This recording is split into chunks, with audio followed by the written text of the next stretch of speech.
Hello, my name is Buck Thomas, and this is the first journal entry of my Lone Star College Humanities course.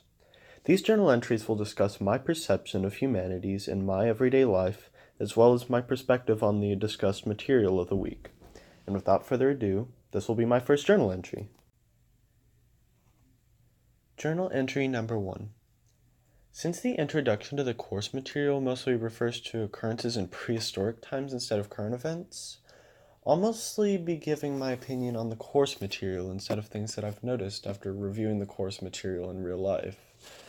Anyway, to begin with, the most interesting thing that I've learned throughout the first part of the week was that artistic representations of people in prehistoric times were much different than what they are now.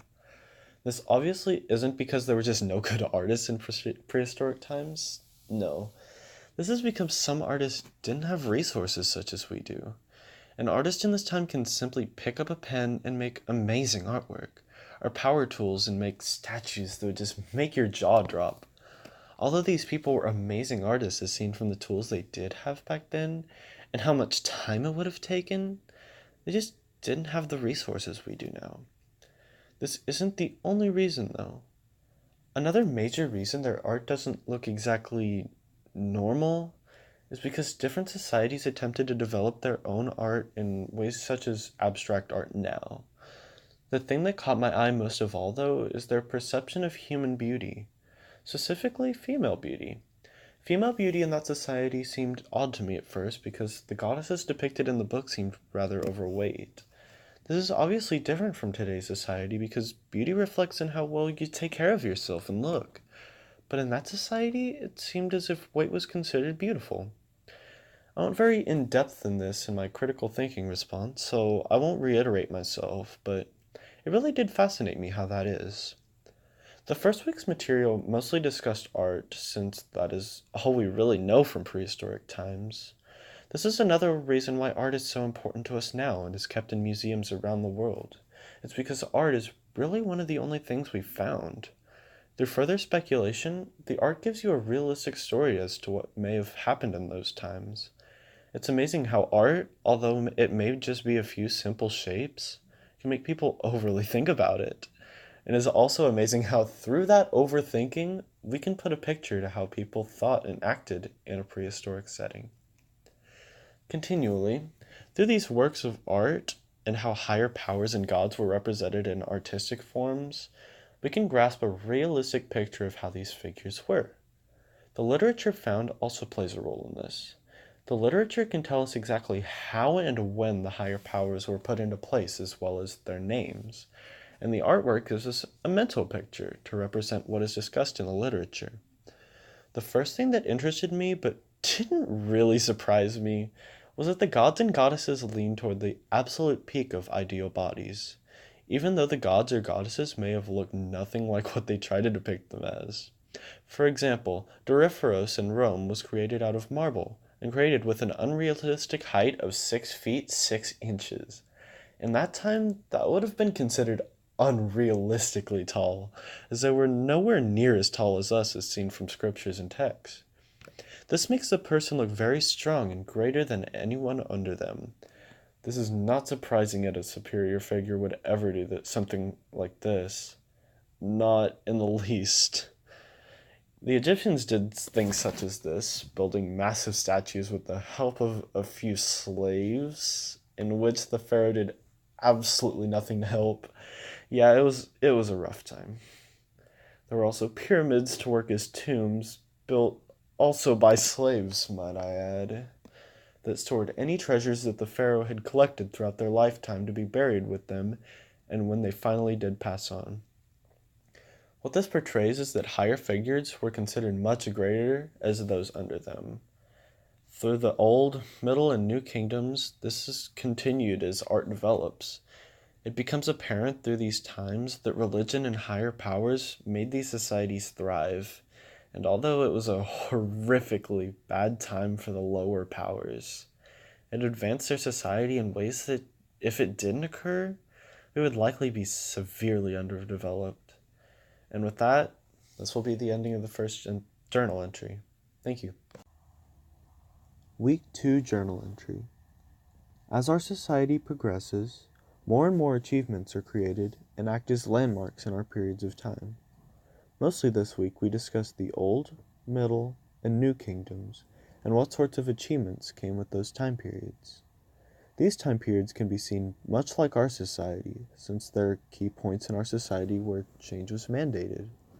For example, the Civil War in which we abolished slavery, the World Wars, the introduction of technology into our society. All of these relate to meaningful events in our culture. While many of these achievements that the ancient Egyptians made mostly related to art, it also related to the upbringing of powerful rulers, female rulers, and generally the advancement of Egypt as a whole. The thing that most interests me about the Egyptian culture was their progression in the art forms. Art throughout history has been used to bring light to the importance of history and gives a story relating to how we came unto where we are now. Art can be expressed through dance, writing, sculptures, and many other various forms. All of these art forms can be used to describe the evolution of these in our own society. For example, when you look at a statue of King David and think about how the piece of art had been made and think about the statue's history and what role it played in the society of the time it came from, it's rather intriguing because it was a real person and played a real role in the society. The Old Kingdom in particular struck me incredible, simply due to having the amount of art that was being produced at the time, due to having many resources, and artists could express themselves in whatever forms they wanted to. This also brought along the Great Sphinx and the Pyramids of Giza, which are some of the most incredible pieces of art from that time, or any time for that matter, to this day. Without the achievements in the Old Kingdom, art in Egypt would have not evolved as well as it did, and the art that came out of Egypt would likely not look as incredible as it does, but rather simplistic, such as some art from small countries that didn't have such an influence. Another thing that intrigued me about ancient Egypt is the gods they worshipped. They made an entire religion based upon various gods that represented different symbols, such as Ra the sun god, which of course was the god of sun and day, and Khonsu, the moon god, god of the moon. While these were actual deities that they believed were gods, none of them had a human form. The commitment they had to these deities was astounding, though, how they built statues in commemoration of them, how they all had different symbols and features that related to how they were believed to be, if they were human deities, quotations that were created of what they thought the deities may have said, and so many different things that the Egyptians came up with and believed. I suppose some may have say the same thing about any other religion god, but the Egyptians' religion was really special because the creativity they had with their gods and the amount of gods they had. The Egyptians believed in an unlimited number of gods that revolved around items that the Egyptians considered blessed to have, or even plagued with. The Egyptian gods related to the Greek gods quite closely, and that each god had its own story, something that it was god of, and its own depiction. But the Egyptian gods were different from the Greek gods. The Greek gods generally had more of a family tree construct, such as there being gods, half-gods, human mortals, half-beasts, such as minotaurs or centaurs. But the Egyptian gods were strictly themselves, not having any sort of believed children or family for that matter. They were just single, simple deities that everybody believed in. In conclusion, ancient Egypt had a lot to bring to the table in terms of different art forms, different higher powers, bringing in the first female rulers, art forms that were far ahead of their time, and deities that they worshipped that they were very well thought out. Ancient Egypt may have been one of the sole purposes the world evolved as well as it did, and without it, the world would likely be far behind in terms of how it may have progressed. And with that, this will be the ending of my week 2 journal entry. Thank you. Journal entry number 3. This week, the majority of what we talked about was Pericles and his impact on Greece. Pericles was, in my opinion, the most influential ruler in Greece. After reading about him in the readings, he was definitely one of the ideal rulers because he wanted the best for Athens since he was primarily the ruler of Athens, but he also wanted the best for the entirety of Greece and wanted to make them prosper as well. Rather than using land grabs such as the Romans as ways to impress the people of Greece, he simply produced amazing art and attempted to influence Greece through the art style of Athens. Pericles' sole purpose was to bring the nation's primary deity to light, Athena.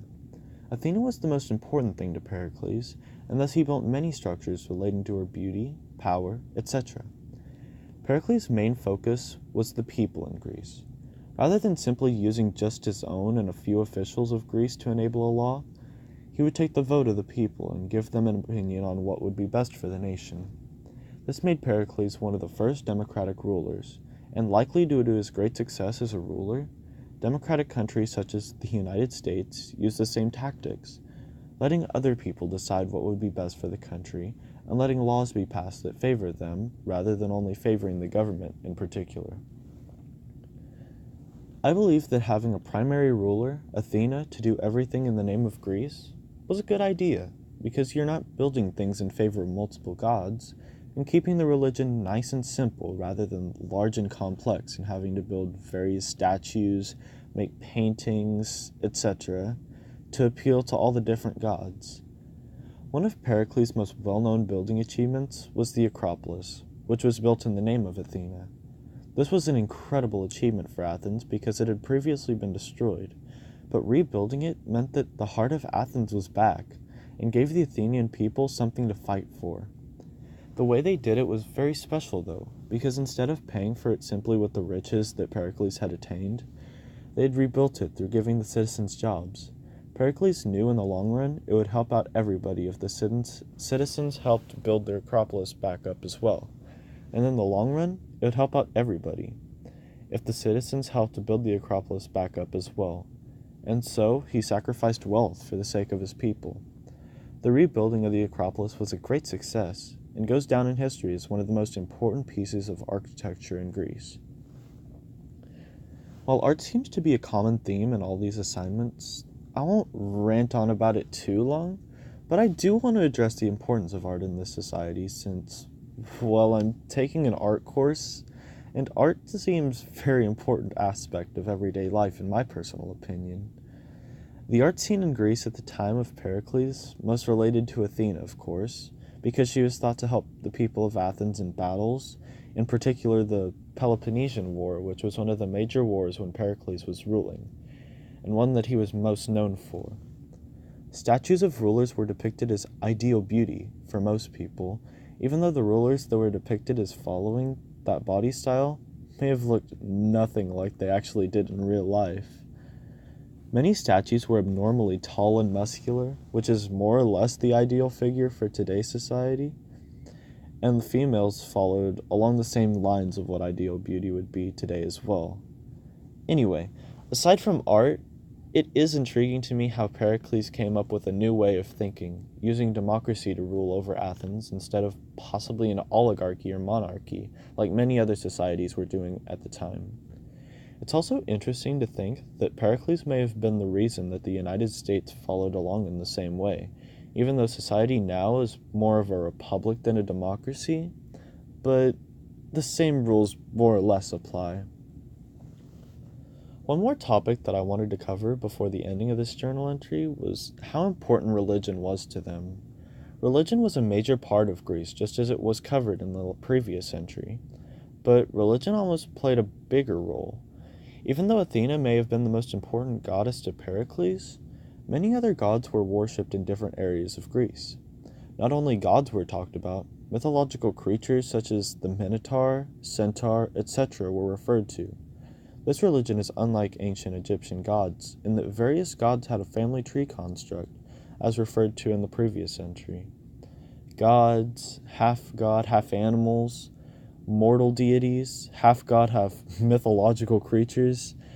Man, Greek mythology is really complicated.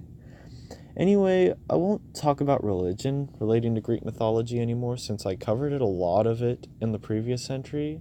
So, with that, this will be the ending of the third journal entry. Thank you. Journal entry number 4. In this journal entry, I'll probably get a bit more personal regarding what was talked about this week, since this topic means a lot to me, and the opinions of other people as well. Not only because sometimes people are misjudged for things that they do, which is often really bad because people don't have proper evidence, but sometimes people are convicted of crimes that are considered legal in countries that they came from. For example, I read a story about somebody that had been convicted of a crime by jury because he didn't have an incredible lawyer, but he served a lot of time in jail. But it was later found out he hadn't even committed the crime. Rather, somebody completely different committed the crime. But although it was later found out he never did the crime, he faced jail time already. If the country follows by a rule of innocent until proven guilty, keyword proven, then it's very important to put forth solid evidence that the jury can review before being put on trial. Also, regarding different countries, although the United States can't really help this, different societies perceive different things as being norms, and also follow a different law system. This is an impossible thing to fix, since different classes of economy exist, and people think different ways and just have different rulers, different rule sets, different fees, etc. But this topic is really something to think about, because of how unfair it is. While it should be good for people to review all laws before moving into a country, people aren't really required to do that. To get citizenship to a country, you don't even have to pass rigorous tests. You simply have to pass a short test with simple questions about a country to gain entry, as well as follow with another few small tests to prove that you're eligible to live in those countries. Last I checked, you don't even need to review all the laws that the country is mandated by, which is really bad. So, if someone is coming from an impoverished country with much less strains on laws, and they try what was considered legal in that country they were in beforehand, they'll be thrown in jail and might not even be able to understand why they're being thrown in jail. Anyway, since this week we talked mostly about Socrates' statement about just and unjust people, my answer to that is that a person may be considered unjust by people and be ridiculed for doing such poor actions in our eyes, but in their country they may be very just people. To provide another example, in England you're required to drive on one side of the road, a standard in that country, but in the United States you're required to drive on the completely other side of the road. It's very dangerous, and you may be hit head on by another vehicle. This might be another thing that someone could be fined or even arrested for because they didn't know or understand that it was bad to drive on one part of the road. I'm in driving class, and I heard about this very recently. My teacher told us that when he spoke to an English friend of his, he said that tourists from the United States get hit very often, especially in summertime because of the lane change requirements. I guess what I'm trying to portray through this is that countries should have a reasonably rigorous test that foreigners must take in order to grant access to their country, simply so that they know the laws of the road, laws pertaining to weapons, etc., to make sure that the country stays safe. This would not only help out the countries that follow citizens in, but also keep people safe and keep people out of unnecessarily being in jail. This week, the topic of what crime would you commit if you could get away with it came up. Most people would likely say, I'd rob a bank in order to get money, or I'd steal something really expensive and sell it, or even I'd kill a person. Honestly, to me, I'd try my best to not commit crimes, rather maybe a crime that would convenience me and not hurt others. I asked my family this, and I'd break into a bank, and I'd probably kill some terrorists as long as I'd get away with it. Really makes me wonder about my family's motives. Anyway, crime is really interesting topic to me. Of course, not to commit crimes, but how and why people commit crimes.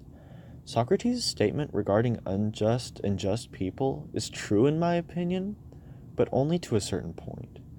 And with that, this will be the ending of my week 4 journal entry. Thank you. Journal entry number 5. The fall of Rome and how it grew so fast that it fell. That'll be the topic of this journal entry. It may confuse many people how that would be possible, that you can gain so much territory that you ultimately fall. But that's exactly what happened to Rome.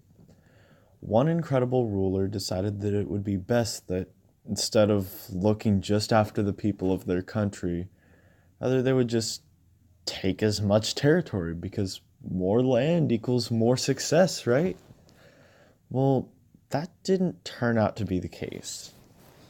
While many speculate that the fall of Rome was due to a massive disease that wiped out hundreds of thousands, maybe even millions of people, and while that may have actually occurred, it wasn't the full reason for the downfall. We talked this week about 2 rulers in particular, Augustus and Alexander the Great. In this journal entry, I'll go a bit more in depth about what the importance of them in Rome actually was and how they played a part in the fall of Rome. First off, I suppose I'll start with Alexander the Great, because he came before Augustus and ultimately was the spark that ignited the flame of Rome's downfall. Alexander the Great became ruler and believed that through gathering massive amounts of land, he could sustain Rome and everyone would be happy because they're the biggest country in the world. While this sounded good on papyrus, it may have not been the best idea in the long run. He was an incredible ruler, and though his massive army gathered a large territory, the only reason this was a bad thing was that after he died, it didn't turn out well. With that much land comes great responsibility, and therefore a great ruler was required to rule over all of that land. Sadly, all rulers could not be as great as Alexander the Great was. Anyway, many rulers followed Alexander the Great, most of which were decent rulers. This was of course good for Rome because without decent rulers, Rome couldn't be sustained. This lasted for about 500 years, which was a decent period. While they had hiccups with civilizations that they conquered and simply took over, leaving various rulers in those places to rule and make sure nobody turned on them, life in Rome was turning out to be pretty good. Later on, though, Augustus found himself as being the ruler of Rome. This coming after Julius Caesar, which was a great leader, but also started to gain a lot more ground. You'll see later that this was not necessarily a good thing. This was a great time, as this is when Rome amassed the majority of its wealth in art. Once again, art plays a role in history. Big surprise. It seems to be a recurring theme that art influences good leaders, eh? Possibly something to take note of? Anyway, Augustus actually mainly focused on having pieces of art made rather than taking much more land, mostly because so much land had been captured and Augustus thought it would be best if he grew the land that they had captured. Augustus was probably one of the most influential rulers in Rome, simply due to him giving Rome a time of peace. While they did have a large army, it was not used much because people at this point were probably afraid of Rome and didn't really want to test the waters. After amassing copious amounts of resources and art, Augustus, like all people eventually do, died. After Augustus was no longer ruler, several rulers had come through afterwards. They were okay rulers, but it was only a matter of time that a bad ruler would come through and not be able to defend all of the territory. Eventually, a string of bad rulers came through and couldn't keep it up. Romulus was the last ruler of Rome. and a Germanic ruler eventually attacked Rome and won, allowing Germanic people to occupy Rome, and thus the fall of Rome had happened. The Germanic ruler was widely considered a barbarian to the Roman people, and the first time a barbarian had ever tried to attack Rome. All of these rulers attributed to the fall of Rome in some form or another, but nonetheless, it teaches other countries that the most important thing to a society is the people in that society, and not just grabbing the most land through brute force.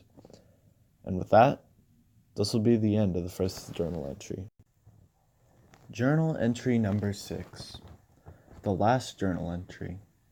It seems as though these journal entries just started yesterday. And anyway, this week we discussed religion and how it compared to other religions.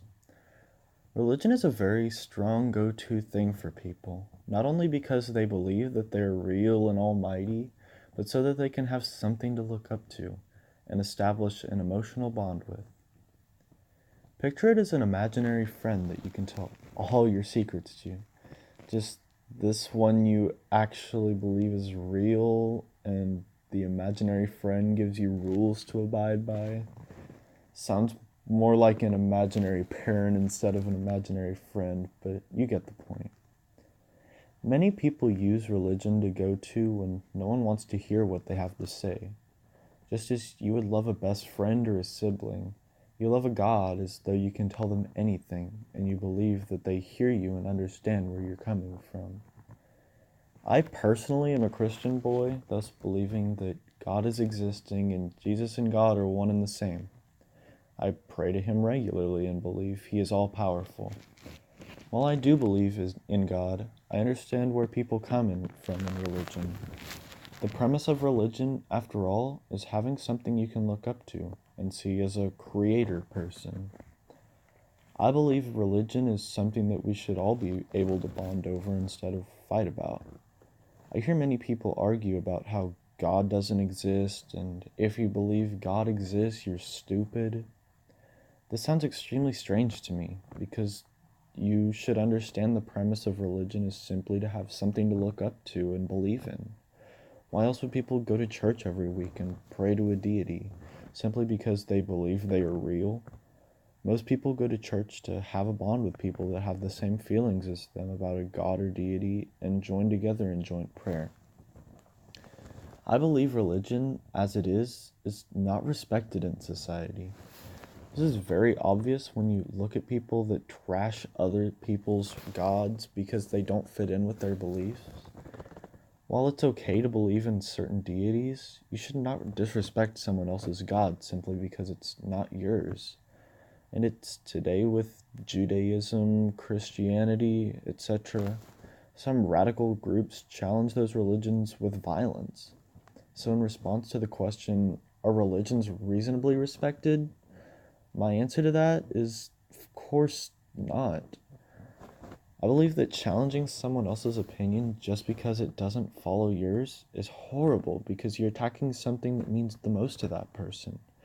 It's like going up to somebody's most personal belonging and spitting on them just for having it and wanting to keep it with them. It's just disrespectful and can hurt many people's feelings.